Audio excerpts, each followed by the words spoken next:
over many a quaint and curious volume of forgotten lore. Well, I nodded, nearly napping.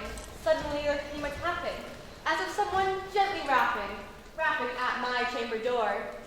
"'Tis some visitor," I muttered, tapping at my chamber door. Only this, and nothing more. Ah, I distinctly remember it. It was in the bleak December. In each separate dining room, blood spills upon the floor. Eagerly I wished the morrow. Vainly I had sought to borrow from my books surcease of sorrow for the lost Lenore. For the fair and radiant maiden, whom the angels name Lenore, nameless here, forevermore. And the silken, sad, uncertain rustling of each purple curtain thrilled me. Filled me with fantastic terrors I never felt before. So that now, to still the beating of my heart, I stood repeating. "'Tis some visitor entreating entrance at my chamber door." Some late night visitor, entreating entrance at my chamber door, This it is. and nothing more. Presently my soul grew stronger, hesitating then no longer. "Sir," said I, "Or madam, "truly your forgiveness I implore.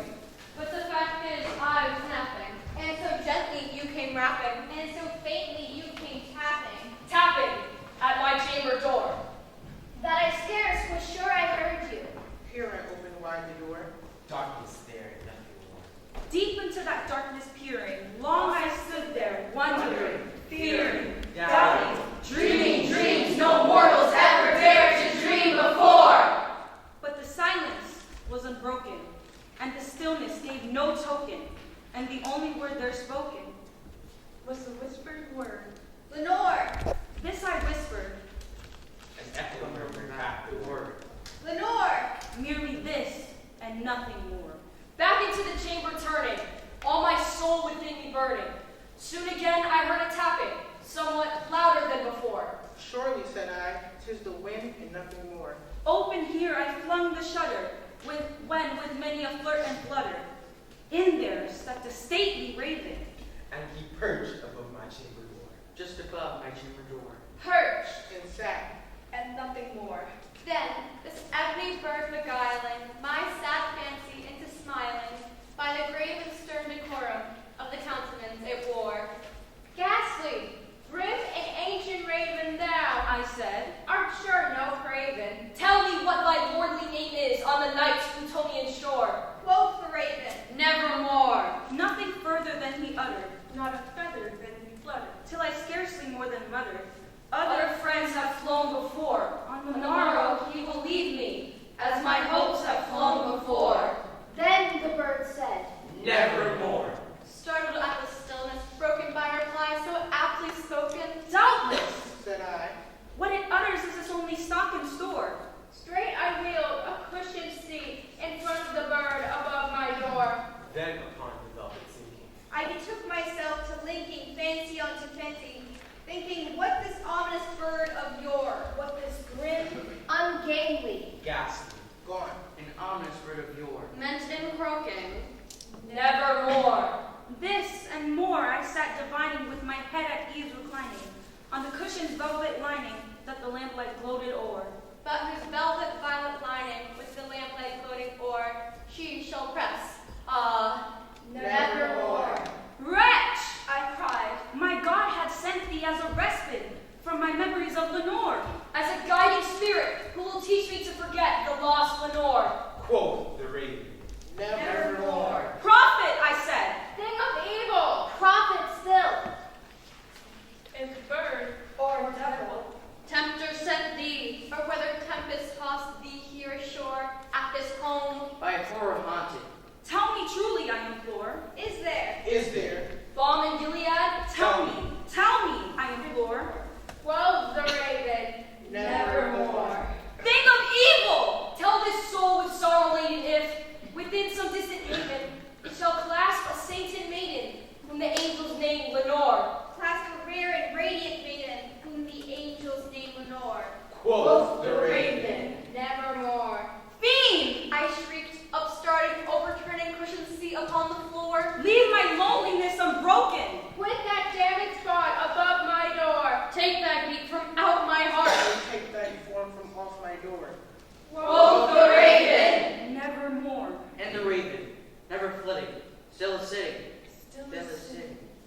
cursed perch still sitting just above my chamber door, and his eyes have all the seeming of a demon's that is dreaming. And the lamplight o'er him streaming throws his shadow on the floor, and my soul from out that shadow, floating on the floor, shall be lifted.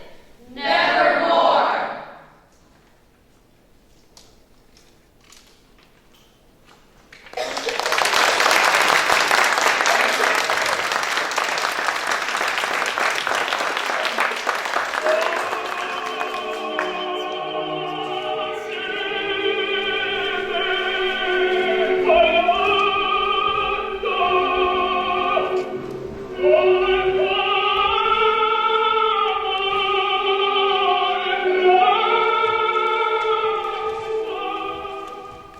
The cast of Amontillado. The 1,000 injuries of Fortunato I had borne as best I could. But when he ventured upon insult, I vowed revenge. Do you suppose I uttered the threat, revealed the slightest inkling of my purpose? Ah, very good. I perceive you understand my method. Perhaps we think alike. Revenge is a dish to be savored, Relished. Cherished. and it tastes best when the object of our meticulous preparation is fully aware that they have been cooked to perfection. And so, of course, I continued to smile and flatter. Oh yes, I see you do understand. Shall we proceed? Now, Fortunato was a man to be respected, Obeyed. Even feared. But of course, he was a fool. An imposter. Except for one thing. Wine! In fact, he was quite a connoisseur. And his favorite wine was a rare and highly prized sherry called Amontillado. It was carnival time. Carnival! that season of supreme madness and excess, Before the sad deprivations of Lent descend. When drunken fools careen through the narrow streets, Laughing. singing and dancing. Wearing ridiculous costumes to conceal their identities in the dusky twilight. But Fortunato could not conceal himself from me. I was waiting. Ah, my dear Fortunato! Good Lord, who's there? Montresor? Where did you come from? You scared me half to death. Only half? You devil. You look splendid! But how did you know me? Your costume, simply divine. Only you could create a costume so perfectly appointed in every detail, right down to that pointy cap with the bells. You're a fool! Wrong, my friend. I am a jester. Of course, my mistake. Well, clearly you are en route to some gay gathering. Let me detain you no longer. Wait, come back. Where are you going? To see Lucchese. Lucchese? That ass. What do you want with him? Actually, I was looking for you. I needed some expert advice on some wine I recently acquired, but I'm sure Lucchese. Wine? What kind of wine? Amontillado. Amontillado. A cask of Amontillado. A cask of Amontillado? Yes, and Lucchese has an excellent sense of taste. Lucchese couldn't tell Amontillado from dishwater. Really? Some people believe his taste is a match for your own. Nonsense. Anyone stupid enough to believe that is a fool. Well, you undoubtedly know a fool when you see one. I certainly do. Let's go. Go? Go where? To your wine vault, of course. My dearest Fortunato, I appreciate your offer, but considering the delicate state of your lungs, your chronic congestion is known to all. Ridiculous. The vaults are insufferably damp and covered with that powdery substance, that niter? Niter potassium nitrate, you fool. That's right. You know your chemistry. Good for you. Horribly dangerous. Used in gunpowder, among other things. Poisonous, in fact, if inhaled for too long.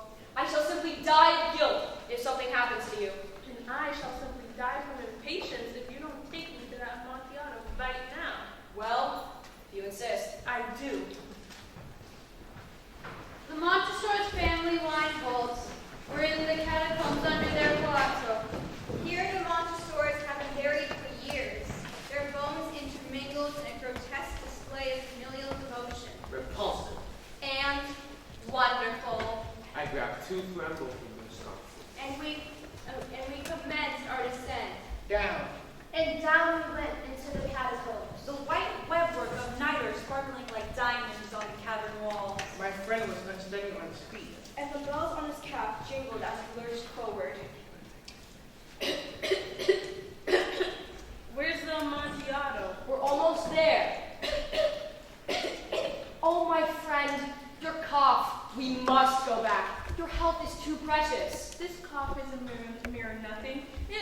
not kill me.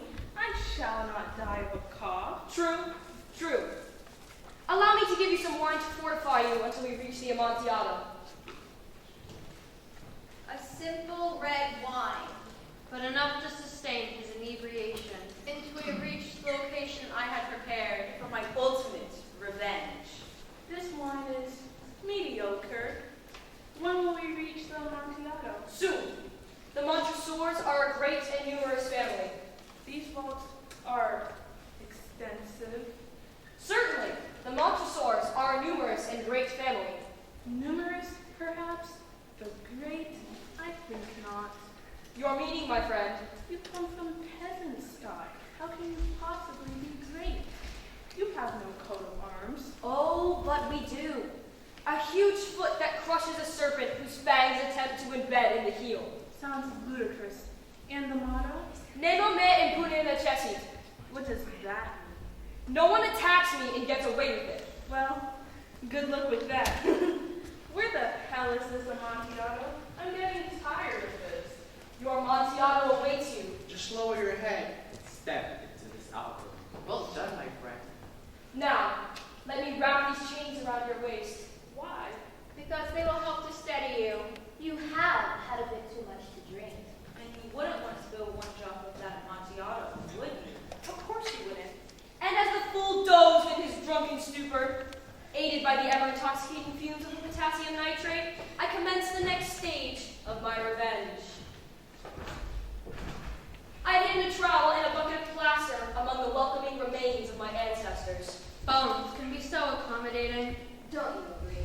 Grabbing the ancient stones that were strewn on the floor. I began to log the entrance to the alcove. Stone Upon stone, upon stone, upon stone, upon stone, upon stone, upon stone. Until presently I heard a low cough, which turned into a sort of demented giggle. A very good joke, Montresor. Now give me that damn Amontillado. Montresor, answer me. Please. Delightful to hear his agony. Montresor, do you hear me? Montresor, for the love of God. Yes, Fortunato, for the love of God.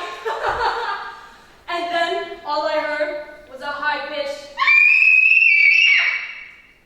as I put The last Fuse. stones. Complete.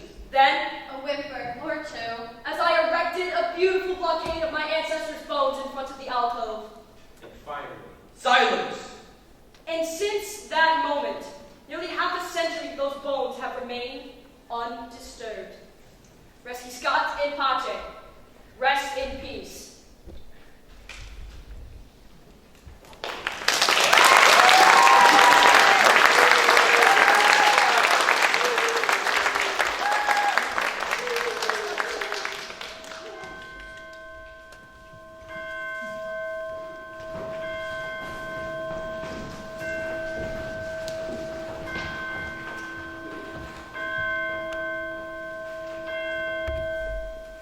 The mask of the Red Death. The Red Death had long devastated the land. No pestilence had ever been so fatal. Or so hideous. Can you picture it? Ah, I sense that some of you might find creative visualization rather difficult. Am I right? No need to be ashamed. We won't judge you. Sometimes life is easier without a vivid imagination.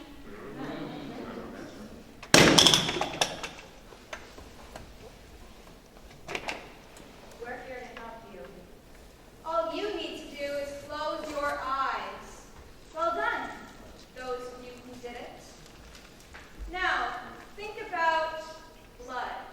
Yes, the horror of blood. Got an image? Excellent. Open your eyes. Let's proceed. The first sign of the infection is scarlet stains upon the body face. Whereupon each unfortunate victim is immediately and completely shunned by all. No help? No sympathy. Sad, isn't it? But such is the way of humankind. after that. Sharp pains. Sudden dizziness. Profound bleeding from the horn.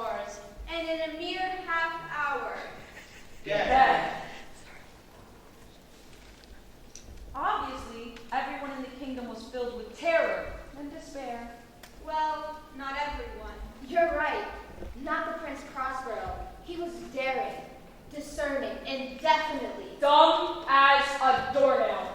In other words, a fool who only cared about himself. And he was also really dumb. When half of his kingdom had been depopulated, he did an interesting thing.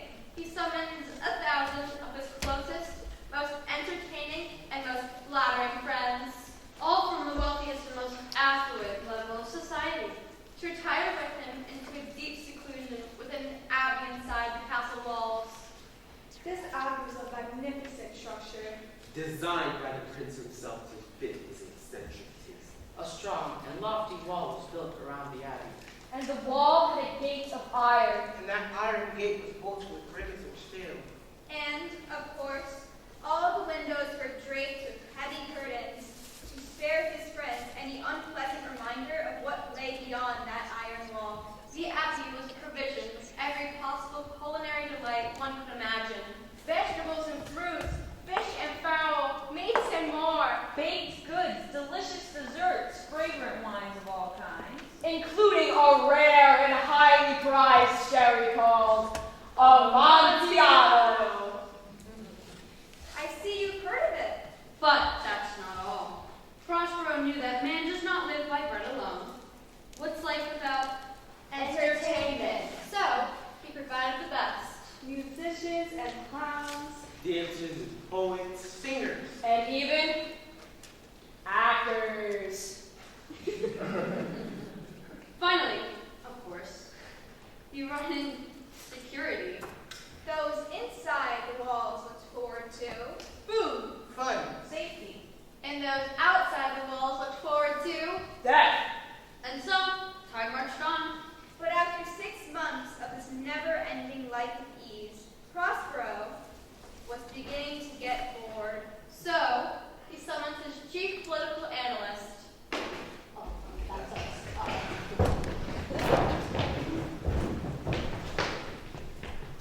We don't have time for that. You, what do you advise? Ooh, I suddenly realized, we have sincerity. How rude of me. You should go first. I think, how foolish of me. I just remembered you studied at the best university. You're obviously more qualified.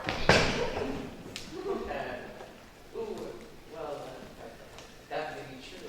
Enough! You idiots! Just go. Now! Then, Prospero called upon his committee of culture and refinements. Lovely ladies. But they were too afraid to do more than giggle and mumble a few refined words. Poetry? Painting? A cappella singers? What? Are you out of your minds?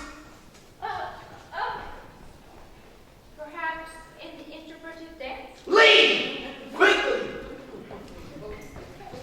As a last resort, he sent for his steward of late-night entertainment. Well, you always got those actors. Actors? Actors? Get out! Sorry.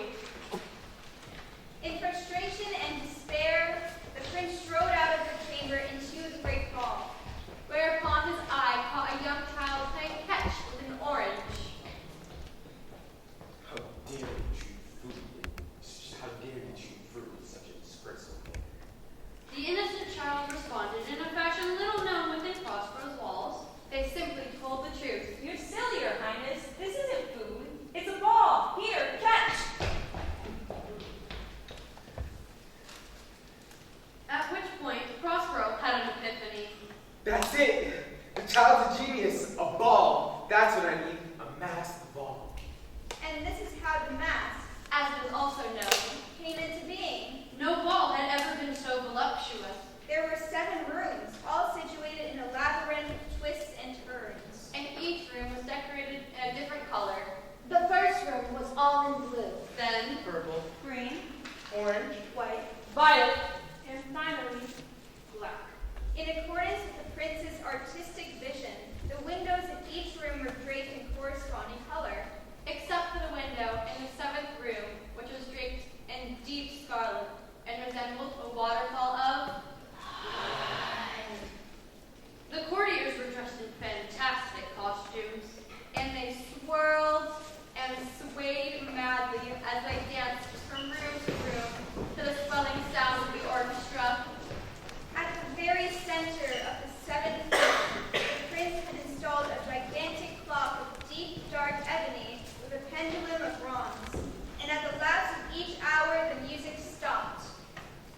and the entire party froze as the great clock chimed the hours away, until the last lingering note wafted into the ether, and then The musicians struck up the band. And the revelers grabbed their partners. Drank their wine. Savored their delicious desserts. And danced into the next room. So the ball whirled on and on and on. until the chiming of the midnight bells. And then, as before, the music ceased. But by this time, there were 12 strokes to be sounded by the clock. And thus it happened, as the last echoes drifted away, That the master, in this moment of stillness, Found leisure to become aware of a figure standing all alone in the blue room, a guest whom none had noticed before. Tall and gaunt, the stranger was costumed from head to toe in the garments of the grave. And the mask he wore was the exact representation of a stiffened corpse. but more than that, his entire costume was splattered with Blood. Everyone was in shock. No one could utter a word, except the prince. Who dares does this? Who dares insult us with this blasphemous mockery? Seize and unmask him, that we may know whom we have to aim at the sunrise from the battlements. An order from the prince was not to be disobeyed, and there was a slight fluttering rush towards the living room. But almost immediately, the masters froze in place, for the figure turned his blood-splattered face and looked directly at them. In one movement, everyone shrank back with a gasp. Then, with solemn measured steps, the spectrum seemed to almost glide from the blue room to the purple room, To the green room, To the orange room. To the white room. to the violet room, And finally entered the black room and approached the terrified crowd. whereupon it stopped, gazed for a time at the cowering crowd, then turned its back and began to walk away. Prince Prospero, maddened with rage and humiliation, drew his dagger. And uttering a scream of fury, ran toward the retreating form. But before he even reached the doorway of the room, the figure turned. There was a sharp cry. The dagger clattered to the floor, and Prince Prospero fell dead. Suddenly, the maskers, in a wave of hysteria, threw themselves on the tall figure. Hands clutched its costume, tearing the decaying rags. Fingers ripped away its bloodied mask. But there was nothing there. Nothing they could feel or see. It was then that they knew. They were in the presence of the Red Death. And One, By one. By one. by one. by one, They dropped. and died.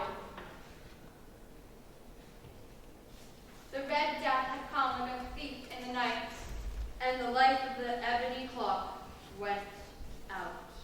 And the flames in the sconces expired. And darkness and decay ruled over all.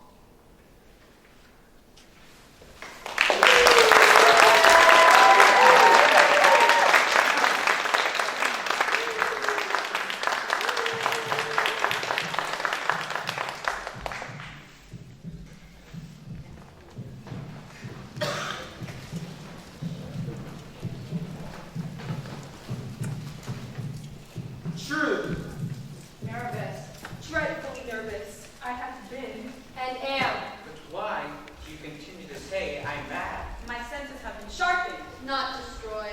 Not dull. especially my hearing. Yes, I hear all things in heaven. And on earth, I also hear many things in hell. I said in hell. His gold? No, no desire for it. Angry. Not at all. He never insulted me, never wronged me. No, I love the old man. Then why? His eyes. He had the eye of a vulture. A pale blue eye. Covered with a repulsive milky film. And every time the old man saw me or chatted with me, his eye kept looking at me, staring at me, on purpose. And every time that eye looked at me, my blood ran cold. And my blood kept getting colder and colder until it started to freeze. I was becoming very concerned, very nervous about the damage that eye was causing me.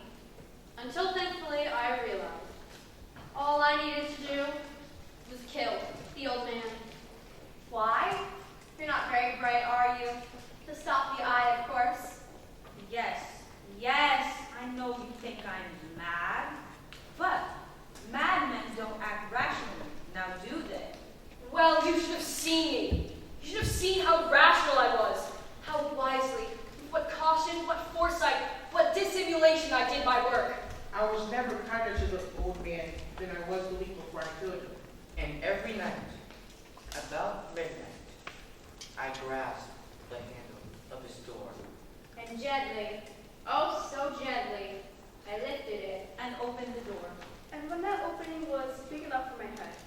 I did something brilliant. Can you guess? No, you're wrong. I'll tell you, if you say please. Thank you. I did not thrust in my head. I thrust in a dark lantern, the exact kind used by the police, complete with the movable panel which enables the user of said lantern to conceal the light contained within until such time as he or she wishes that light to be revealed. Hardly the act of a madman. Wrong again. I thrust in the dark lantern first, and then I thrust in my head. Slowly, very, very slowly, so as not to awaken the old man. It took me an hour to place my entire head far enough into that room so that I could see him where he lay upon his bed. Then I opened the panel of the dark lantern, cautiously, silently, permitting a single thin ray of light to illuminate the vulture eye. Can you imagine my extreme frustration when night after night, for several whole nights, my painstaking work was ruined, each time by that bad, disrespectful, and uncooperative eye? I know exactly what I'm saying. And so did the eyes. That I knew full well, as long as it remained closed, I could never kill the old man. But on the 8th night, it was my turn to outsmart the eye. This time, after I had accomplished my secretive entrance, I had a flash of genius. Instead of opening the lantern with total silence, I let my fingers strike the panel, causing a bell-like tone to permeate the funereal stillness of the room. Immediately, the old man sprang up in bed, crying out, Who's there? I froze. Made no answer. For a whole hour, I stood in the dark without moving a muscle. and the old man didn't move a muscle either. Of course he wasn't standing. Are you paying attention to what I'm saying? I just told you he was sitting on his bed. He was listening. Just as I have done, night after night, listening to the death watch beetles scurrying inside the walls, listening to their ticking and tapping, feeling them bore into my brain. Then, after several more moments in which I barely drew breath, I heard a slight, a sound I had heard before, the groan of mortal terror. Not pain or grief. Oh no. It was the low, stifled sound that arises from the bottom of the soul when it's overcome with dread. And I pitied the old man, although I chuckled at heart. Because I knew that sound well, knew the gripping terror he felt. Knew the fear growing inside his heart. Knew the phrases circling in his head. It's only the wind in the chimney. Only the branches on the window. Only a mouse flew across the floor. Yes, he was trying to comfort himself, but it was all in vain. All in vain. Because the black shadow of death had approached and had enveloped him. I waited until I was on the verge of screaming and could wait no more. Stealthily, I opened a tiny crevice of the lantern until one simple ray, like the silken thread of a spider, Shot out. And fell full upon the damaged spot. The eye, the vulture eye. It was open. Wide, wide open. Dull blue with that repulsive milky veil. The sight of it made me furious and chilled me to the very marrow of my bones. Why did that hideous eye insist upon boring into my soul? Can you recall me telling you about my extraordinary gift? My gift of hearing. Ah, so you are listening. Then you'll believe me when I tell you that I heard a new sound. But I knew what it was. I recognized it with every fiber of my being. It was a low, Dull, quick sound. Like a watch inside a velvet glove. It was the beating of the old man's heart. Like the beating of the drum before the battle rages. I scarcely breathed. I tried to steady the ray of light but the hellish beat of the heart grew faster and faster. And the drum grew louder and louder. And suddenly, A new thought came into my mind. the neighbors. The time had come with a loud yell. Ah! I threw open the lantern and jumped into the room.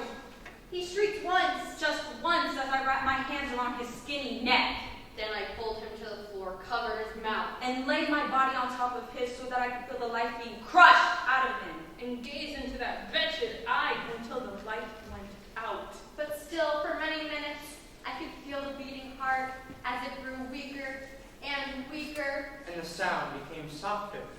And softer, And softer until finally it stopped. the old man was dead. Stone dead. And that milky eye was crushed to a gelatinous pulp. Oh, really? You still think I'm a madman? Well, you won't be listening any longer when you hear how wisely I proceeded. First of all, I dismembered the corpse. I cut off the head. And the arms. And the legs. Then I chopped up all the body bits. There was no blood spilled on the floor because I caught it all in a bucket. And then I buried everything. No, I'm not going to tell you you're the ones who are mad. Without evidence, my entire tale could just be a lie. It could be the ravings of a lunatic or the work of a very clever criminal. You're just going to have to find the broom all by yourselves. Just kidding. Sorry, I'm a writer, and I get carried away sometimes when I'm in the middle of a story. A scream? Really? I didn't hear anything. Who reported that? Of course, I understand. You're not allowed to tell me. But I bet it was the lady down the hall. She hears voices all the time. Come in. Want to sit on the bed? I can run over to my room and get some refreshments. Oh, sure. I can sit down. No, this isn't my room. Mine's across the hall. This one belongs to this old guy. He's not here. On a vacation. He asked me to look after it after things while he's gone. I'm not sure. He could be gone for good. Yeah, had a lot of things he wanted to see. Big bucket list. Bucket! I said bucket. Bucket! Bucket, bucket, bucket! Am I speaking too softly? I'm going to my room. Why? Because I'm thirsty. No, I don't feel like sitting down. I don't have to sit down if I don't want to. Trouble? I'm not giving you trouble. Get away from me. You can't tell me what to do. You're not my boss. I have things I have to take care of in my own room. No, don't touch me. No, let me go. I need to go now. What's wrong with you? Can you hear it? Can you? Can you? Ah! I can't stand it! Yes! Yes, I did it! I did it! I killed him! I killed the old man! Tear up the planks! There! I can't listen anymore to the beating of his hideous heart!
From the turret. Or the fountain. From the red cliff of the mountain. From the sun that round me rolled in its autumn tint of gold.